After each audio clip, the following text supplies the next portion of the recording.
the next one, the acceleration and time graph. So here, as the time changes, there may be a chance of change in velocity, or there may be a change in acceleration or not. So, but the time will changes continuously. That's what here also we will consider the time along the x-axis, which is variable. We will consider it as along x-axis and the acceleration along y-axis. Okay. So here one more thing what we have to know is area of velocity, acceleration and time graph will give us velocity. The area of acceleration and time graph will give us velocity. See, observe here, from the formula of acceleration, acceleration means what? Change in velocity by time taken.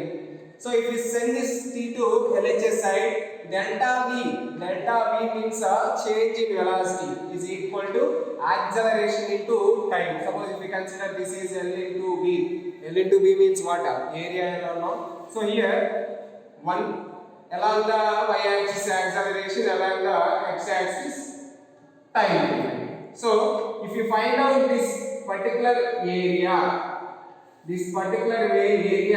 of this acceleration and time graph will give us the velocity of an object.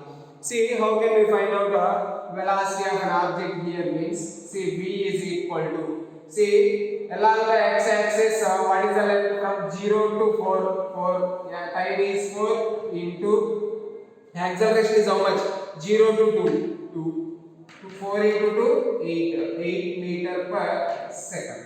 So, the velocity of the object 4 into 2, that is equal to 8 meter per second. In this manner, we will consider the acceleration value and time value. We will calculate it and we will multiply both together. Then it will give us the area of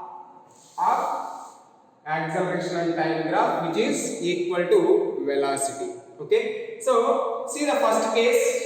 First case is what? Here acceleration and time graph, and the acceleration of the object at first second is lying on x-axis, second also x-axis, third second also along the x-axis, fourth second also along x-axis. Simply what we can represent, the acceleration graph is lying along the time axis. The acceleration graph is lying along the x-axis. Represents acceleration time graph coinciding with the time axis, then the acceleration of the body is 0. Hence, it is moving with uniform velocity.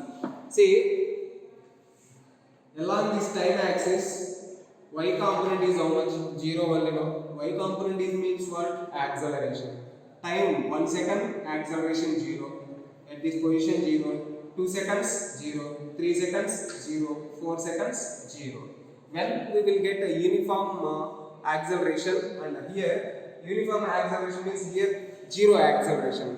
Here 0 acceleration when it is possible. If an object is moving with uniform velocity, then the acceleration of the particle will be is equal to 0. So in the first case, acceleration is equal to 0. Object moves with a uniform velocity. Object moves with uniform velocity. See the second case. Here, see the second case. At 1 second, the acceleration is 1 meter per second square. 2 seconds, 2 meter per second square. 3 seconds, 3 meter per second square. 4 seconds, the acceleration is 4 meter per second square. Observe this graph. 1 second, 2 second, 3 second, and 4 seconds if we consider. 1, 2, 3, 4. As the time is changing here for this interval, this is 1 second, 1 second, 1 second. As the time is changing,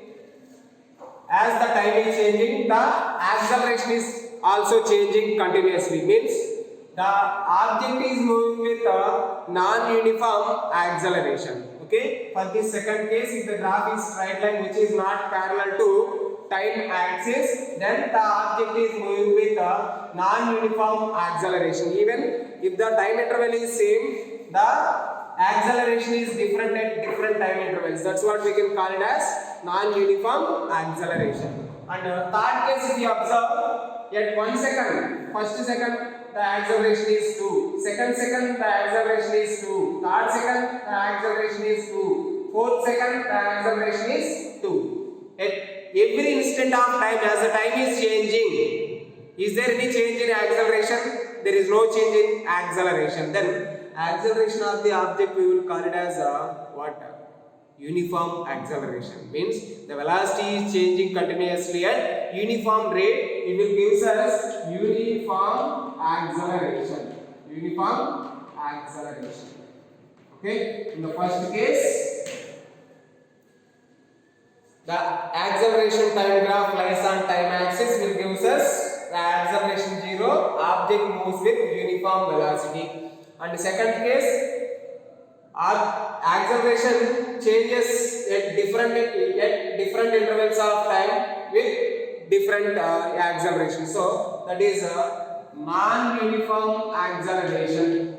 This is non-uniform acceleration. And next one, at every instant of time the acceleration is constant. So that is uniform acceleration. So here first one, acceleration of the body is 0, it is moving with uniform velocity. Second one, the body is moving with third case, the uniform acceleration and variable velocity. The acceleration and time gives velocity. Area of acceleration and time will give us the velocity of an object. And here the second case, it is moving with variable velocity and variable acceleration. Here also the area will give us the velocity of an object. See here we got the rectangle to find out the velocity of an object. Suppose if we consider this one, here we will get a triangle. Observe here, this is a triangle. So for triangle this will be the base and this will be the height. So area means what? Half into base into height. So 1 by 2 into base from 0 to 4, no? 4 minus 0, 4 into. And here 4 minus 0 here also 4. 2 ones are 2 twos are 2 into 4, 8. So area is equal to 8. Here V is equal to 8 meter per second. Okay, that is about the acceleration and time graphs.